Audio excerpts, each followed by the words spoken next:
Hello everyone and welcome to the Hobby Guard. Today's video will be a spoiler deep dive of the book Oaths of Damnation by author Robbie MacNiven. I almost get his name right this time, let me check here. By the author Robbie MacNiven. Yes, I got it right. Finally, this man deserves that I learn to say his name. And I just totally assumed he's a man, but I guess 2026 you can't be too sure of anything nowadays. But anyways, this book, if you are interested in the spoiler-free version of my review, feel free to watch a previous video on this channel. I will leave the description. Sorry, I will leave the link in the description of this video anyways, just in case you want to avoid any and all spoilers, because in this video we will be talking deeply about the things that happen in this book, the things that transpire in this book, and the characters. So that's your last spoiler warning before we jump right in. Now I will give you one last chance because a couple of announcements, I should say. The gameplay that you will be seeing in the background here is from my video on how to roleplay an Exorcist Space Marine in the game Space Marine 2. So if you're interested in that, I don't know if I've already uploaded to the channel by the time you're watching this video, but if I have not, I will very soon. So keep an eye out for that, or just browse the channel. If you'd like to see more content like this and you would like to see this channel level up, please feel free to like and subscribe. But with that said, let's jump right into the topic of this video. So I will start by talking about the character Daggan Zaidu, the main character pretty much, or one of the main characters at the very least. Primarily he's the guy in the cover of the book. And yeah, interesting character. What I'm about to say will go pretty much for all the characters. I will say, funnily enough, he was the least interesting to me in terms of his inner monologues, and it's kind of a very tricky character to write, right? I don't outright blame the author for this. I will say his story, what happens to him, is very interesting. It's very tragic like all the other characters, but the story of the book pretty much revolves around him. And just seeing how he is completely, like, the juxtaposition of, like, yes, this entire book pretty much is happening. You are the Harry Potter of the Harry Potter books, okay? This is all about Zaidu. And he's just completely blank. He just can't even process it. Even when we go through his flashbacks and we learn about his incredibly tragic story and pretty much how tragic a Space Marine chapter the Exorcists are, he's just completely blank. He even says, like, I can't feel anything. I don't feel anything for these. Well, I shouldn't say anything, but my emotions are so stunted, are so numb, that I don't think anything about it other than rage, other than it is my duty to chase this demon down, hunt him down, and slay him, banish him once and for all, or at least just one more time, and this time banish him perhaps for good. So yeah, the whole book is pretty much the story of him, the Sin Slayer, going after this demon, and his Hexbreakers are just pretty much playing catch up with him the whole time. That is not to say that there is no evolution of his character. We get to see the evolution when Vey, the librarian, he's constantly trying to rein him in, and he's constantly begging him to just please stick to the plan, okay? Please, I know that you are pretty much a hound, that you're a beast, that you are made a monster. Just please do me the favor of sticking to the plan. And pretty much Vey, he can't even be mad at him, because Vey also feels a lot of guilt to an extent, because he is the one who was present there where Zaidu went through his banishment ritual, his initiation ritual, where he got possessed by this incredibly tough demon. And we learn that Vey wasn't even supposed to be there. He was pretty much the substitute teacher that day that showed up to class. Just because the psyker that was actually meant to be there, at least maybe I'm remembering it wrong, but at the very least he was a nobody. This was one of his first, if not his first times that he conducted a banishment ritual. So he feels like maybe it was his fault that Zaidu ended up being possessed by such a strong demon. by such a terrible foe. And again, in Warhammer, demons are not just like evil entities. No, they're the collective unconscious of the entire universe's worth of negative emotions and thoughts. In this case, he is the Red Marshal, I think he's called, Cadus, and he's basically a representation of war. So he's accidentally like a prince of Khorne. I don't know if he's a chaos prince necessarily, but a demon prince, sorry. But the way he's described in the book, very much so, he's a terrible foe. And this poor initiate who was full of potential, who was Zaidu, he just met his match when he got possessed by Cadus. And even still, through incredible force of will, he managed to free himself. Now, we later learned that Cadus does have, not Cadus, I guess, yeah, the demon Cadus does have a history with the gene seed, particularly that Zaidu is carrying, right? It's the gene seed of, I forget what he was called, a Demetrian, I think. I mean, there's a billion Demetrians in Warhammer, so yeah, sure, why not? Demetrian, who was an Imperial Fist who 4,000 years ago was the one to first banish Cadus. And that was before, I suppose, the gene seed of the Imperial Feasts was used to found the successor chapter of the Exorcists. So during the Cursed founding, I think. I don't know if my lore is up to date, because this stuff changes so much. Back in the day, I don't think they were even confirmed to be a Rogal Dorn successor chapter, but I guess now they are. In this book, that's another bombshell. I wasn't aware that they were indeed confirmed to be a Rogal Dorn successor chapter, but in this book, we get confirmation of that. It's just that they don't really talk too much about it. Again, they have to be a very secretive chapter, but going back to the main character, Zaidu. Cool character, as I said. If don't expect a lot of monologues from like very emotional monologues, but his story is very emotional. And I made in my previous spoiler-free video the comparison to the Doomslayer. Well, that is because if you looked into the Doom games, into the story of Flint Taggart, or the Doom guy, or as it just became more recently known 10, 11 years ago, as the Doomslayer, he is an extremely tragic character. But he's just not presented in a tragic way, right? To him, it's just about blood, gods, and rip and tear until it is done, and that's pretty much Zaidu. I don't know if the author knows the story of the Doomslayer, but he's even called the Sin Slayer. It's hard for me not to think that maybe there was a bit of inspiration, let's say, taken from that.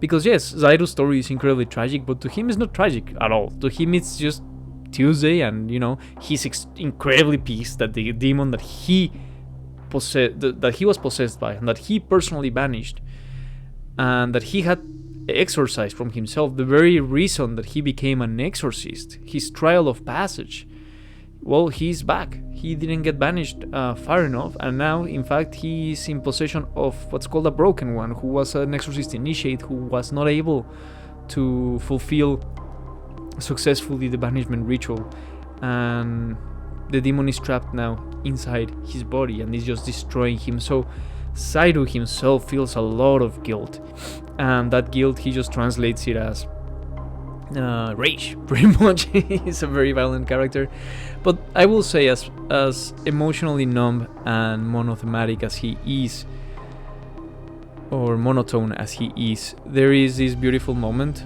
near the end of the book where he just talks to Vey and he's like, hold on, give me a sec here. Okay, just wanted to make sure I still had my background music playing, sorry about that. He there is a moment of growth where he talks to Vey and he goes, hey, you were right, sorry.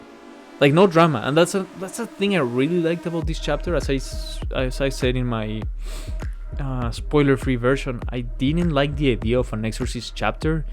Like, the whole story behind it just seemed dumb to me, and I break down why in the review, the spoiler-free review of this book. But I will say, the reason I ended up liking them so much is because, as I said in my other review, just because of the nature of how they operate as a chapter, right? They have to be incredibly self-aware. Their mind cannot hold any secret to themselves. Of course, that's a slight exaggeration, but not so much so. Imagine chaos demons. The warp basically gets power from knowing everything that goes on in here and in here, in your mind and in your heart and your soul, right? And it will take advantage of that. And for them to have invited that into themselves when they were just chapter initiates, or about to become rather initiated into the chapter, and for them to be able to have been able to defeat that demon and banish it back into the warp, well, that means that they must have not only a lot of self-control, but a lot of self-awareness of everything that goes down deep within them. And this goes for all the characters. What I thought was going to be a very stupid, silly, kind of gimmicky Space Marine chapter ended up being a very good opportunity to take a good look at how a transhuman, genetically mutated, genetically enhanced, and at the same time incredibly disciplined, incredibly well educated in the occult and the ways of the warp, and the way the universe and the galaxy work, and his own psychology and whatever, like these warrior philosophers almost, or these warrior monks. The book just turned into a very good example of how that brain would work, and I'm all for that. That's the reason, one of the main reasons I like Space Marines so much. It's to think, well, we know that they are genetically altered human. We know that they're supposed to be a lot smarter than just your average human. And even though perhaps they don't have the same range of emotions as your average human, it would still be interesting to see how they view the world and how they view themselves with all these... sorry, my video here started to freeze. My background gameplay. Maybe it's just corrupted, I don't know. But yeah, how they see the world and how they see themselves with all these curses and boons that they have, right? Not only the whole possession thing, but also their genetic mutations, their ascension into a Space Marine. And sorry about that, my computer apparently it's getting older. It's getting up there in years and can only handle so many things at once. Even though I do have purity seals over it, I gotta chuck another one soon, so that my pure machine spirit is not does not quit this life too soon before I can afford a new one. Not with the price of RAM these days, let me tell you. But anyways, I want to move on to another character, Vey. Vey was an interesting character. He serves many purposes in the story. He's both the mentor at the same time. Sorry, I just realized my ugly mod there. Sorry, my ugly mug is covering the gameplay. He's the mastermind basically behind all of these, and we learn a lot more about the chapter through his eyes because he just knows so much, and the fact that he can taste lies, for example, makes conversations of him with other characters a lot more interesting. And to me, I guess a lot of what I could say about all the remaining main characters of this book I've already spoken about while I was talking about Vey, but everything that I said that also applies to them, except for the fact that through Vey we are able to have a colder look, I should say a more intellectual look at the Exorcist, right? And one of the things that really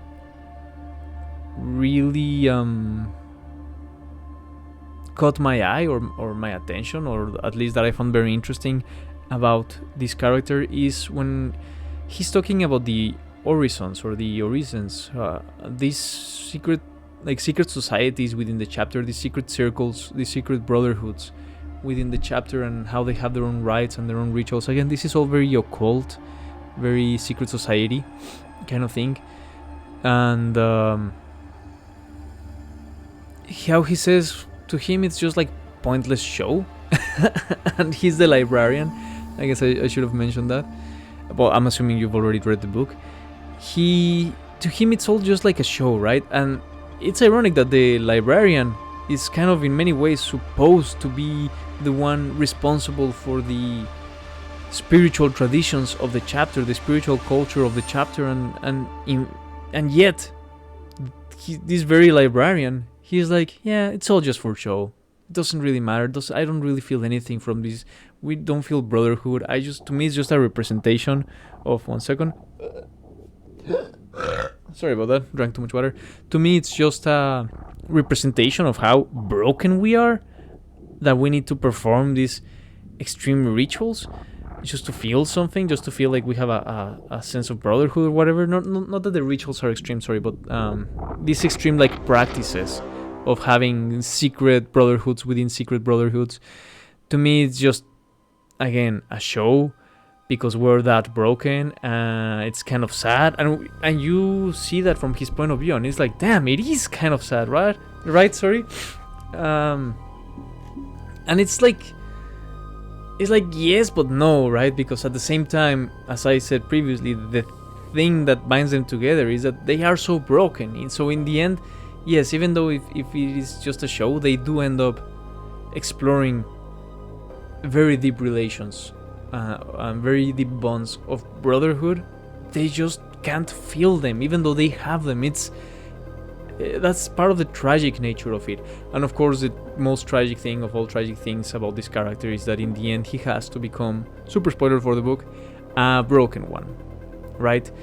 And it's tragic to an extent, because he ends up just like any other broken one, just in captivity, held by the Exorcists in white. I forget what they're called. Sorry, in black, but I forget what they're called. But they sound absolutely cool. I wanna paint one.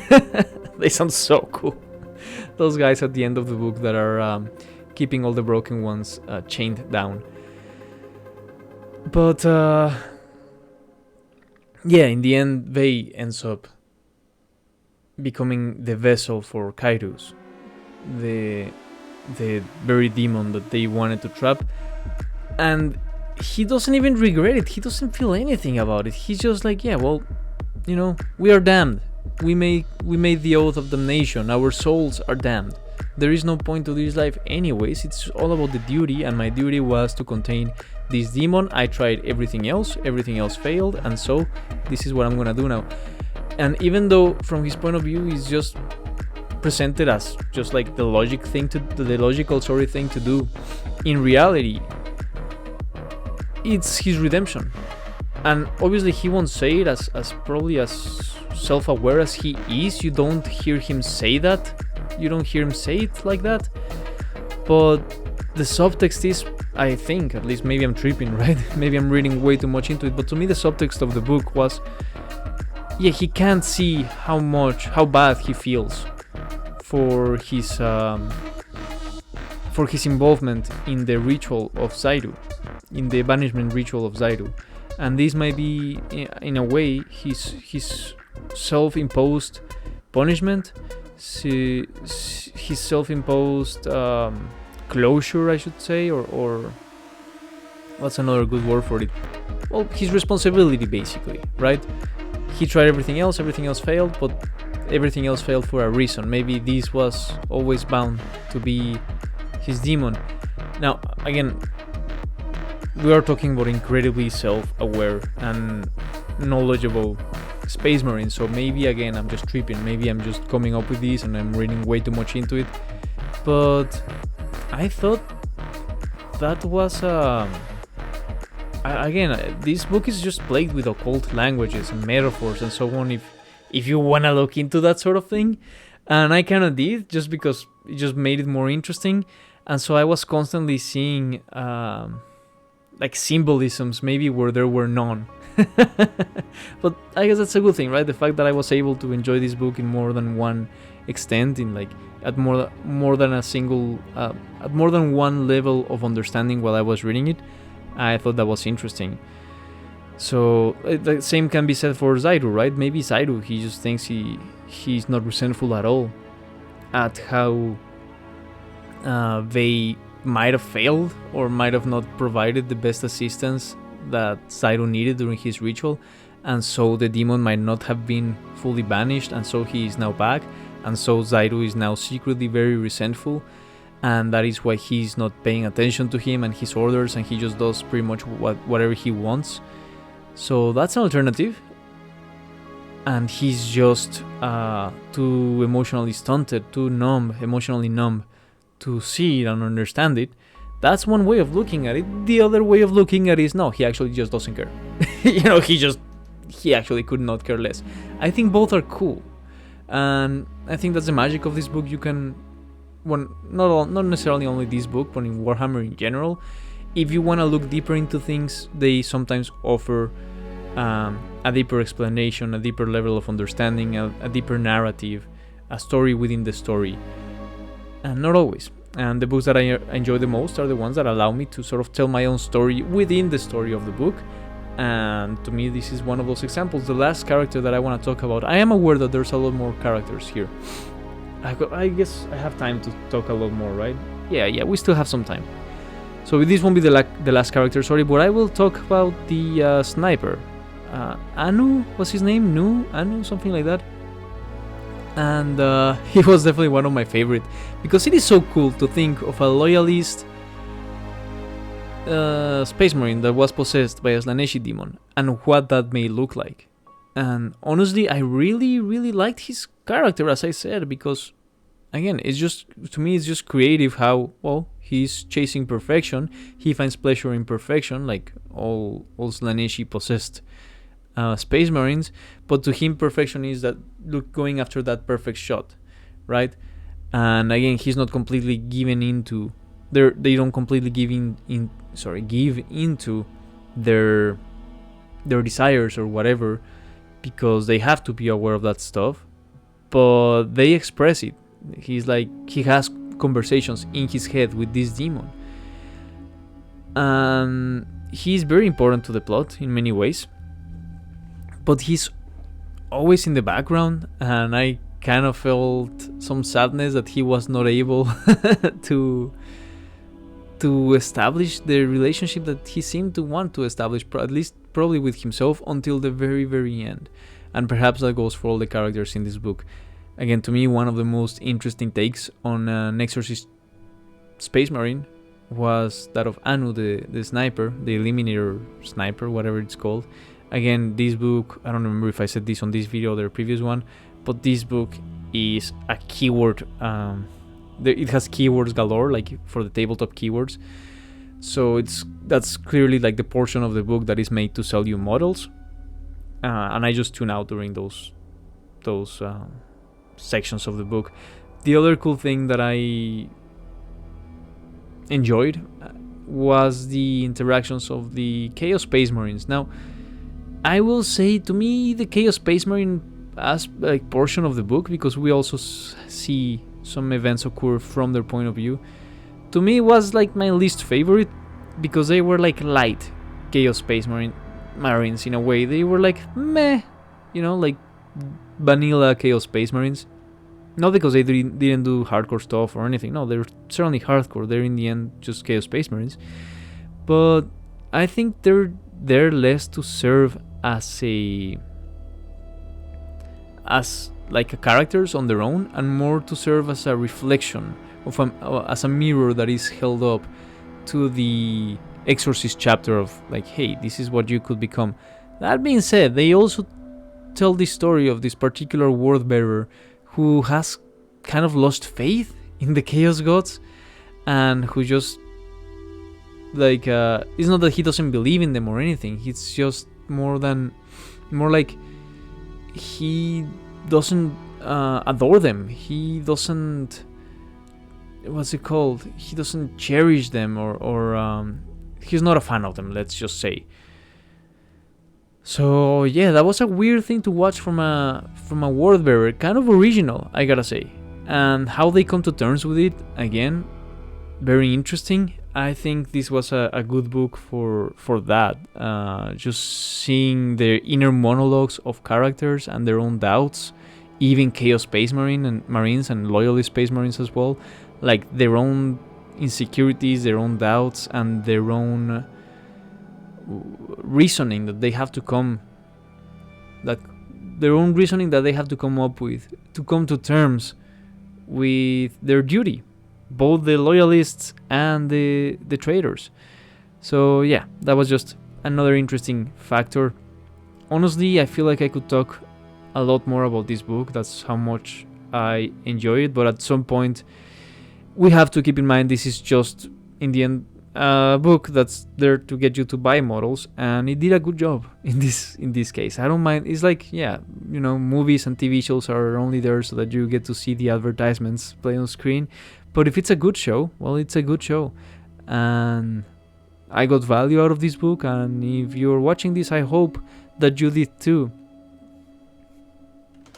So in the end, I was pleasantly surprised. I will say this book does take very drastic steps to solidify the characteristics of the entire chapter. So for those of you who perhaps were already collecting this chapter previously in the past, and since there was so little information available in the official canon about the Exorcists, that you sort of came up with your own headcanon, and let's say that you had a headcanon where the Exorcists are more like the John Constantine of the Warhammer universe, right? It's these sort of like warlock-like occultists that look into the powers of the enemy to use it against them. Sort of like a radical inquisitors, but if they were space marines. But also with a lot of like flavor in their character, just like John Constantine or Constantine does. Well, if that's what you have in mind, then what you get instead is like, yes, everything outside is true enough. You have that exterior of like this very occultly educated and knowledgeable Space Marine chapter. They're literally called Exorcists for a reason.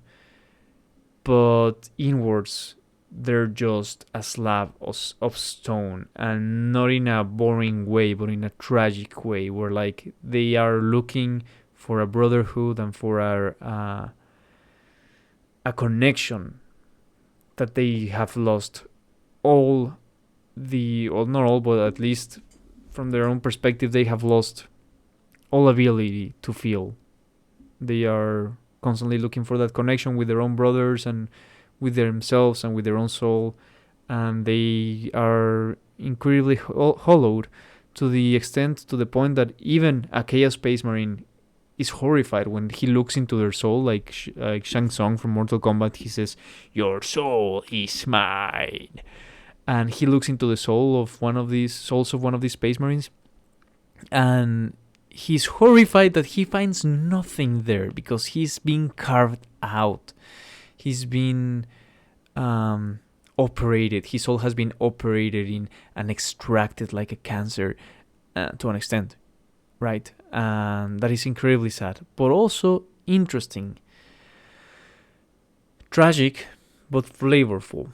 So, yeah, I guess that's my my deep dive for this book. I would like this to be a conversation. I'm sure I would have been able to come up with a lot more to say on this book if I had someone to talk about it with. So I would like to talk to you about it now.